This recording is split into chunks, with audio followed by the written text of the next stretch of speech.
আমার শরীর, আমি বিকিনি পরবো না বোরখা পরবো আমার ডিসিশন। হ্যাঁ, আপনার ইচ্ছে তো বটেই, সেটা শুধু আপনার প্রাইভেসির সীমাবদ্ধের ভিতরে। আপনি নিজের রুমের ভিতরে কিভাবে থাকবেন সেটা একান্ত আপনার নিজের ব্যক্তিগত বিষয়। এখানে আমাদের কোনো মাথা ব্যথা নেই, আপনি থাকতে পারেন। বা আপনি নোংরা ভাবে বাইরে বের হবেন, আপনার দিকে কোনো ছেলে খারাপ নজরে তাকালেই বলবেন আমার বুকের দিকে তাকান।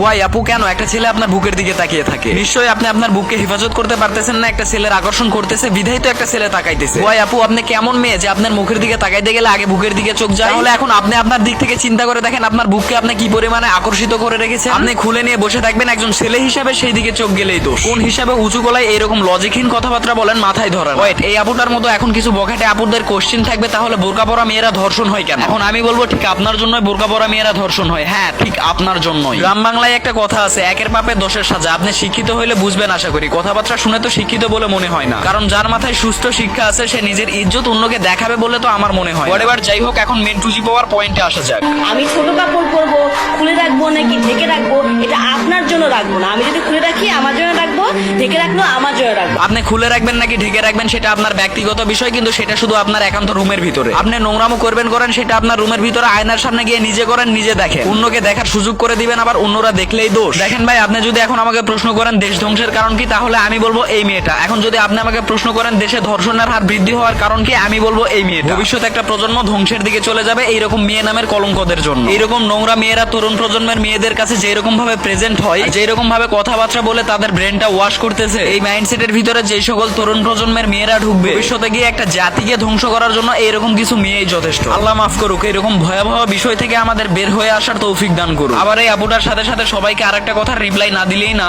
রাখবো। আপনার যদি উত্তেজনা হয় আমাকে দেখে, এটা আপনার সমস্যা, আপনার নিজেকে কন্ট্রোল করতে হবে।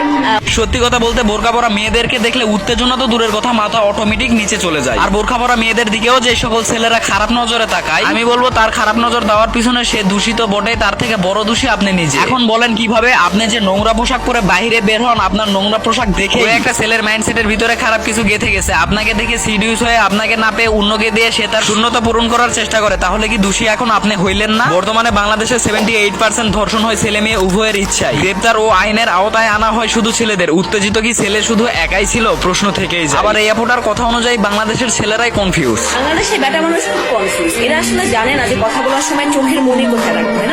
আপু, আপনি শুধু বড়ই হয়েছেন, আমি বলবো আপনার বুদ্ধির অনেকটাই ঘাটতি রয়েছে। আপনি যদি নিজেকে হেফাজত করে রাখেন, একটা ছেলের ইচ্ছা থাকা সত্ত্বেও আপনার দিকে খারাপ নজরে তাকাইতেই পারবেন। এখন তাহলে আপনি ভেবে দেখুন, নিশ্চয়ই আপনার দিকে তাকিয়ে ওই ছেলেটা এমন কিছু একটা দেখতে পাচ্ছে যেটা ওই ছেলেটাকে আকর্ষণ করতেছে। আর আপনি একজন মেয়ে হিসাবে কেমন ভাবে বাইরে বের হয়েছেন যে একটা ছেলে আপনার দিকে তাকাইলেই খারাপ নজর চলে যায়, আপনার কোনো খারাপ দিকে। দিন শেষে আপনি একটু রিল্যাক্সে এগুলো বিষয় নিয়ে ভেবে দেখবেন, আসলে সবার সামনে যেগুলো কথাবার্তা বলতেছেন এগুলো কথাবার্তা কতটুকু মার্জিত ও মেনে নেওয়ার মতো। হোয়াটএভার যাই হোক, দিন শেষে মেয়ে জাতিকে একটাই মেসেজ দিতে চাবো, আর যাই করেন নিজের ইজ্জত হেফাজত রাখেন, নিজের ইজ্জত অন্যদেরকে দেখায়েন না। ধন্যবাদ।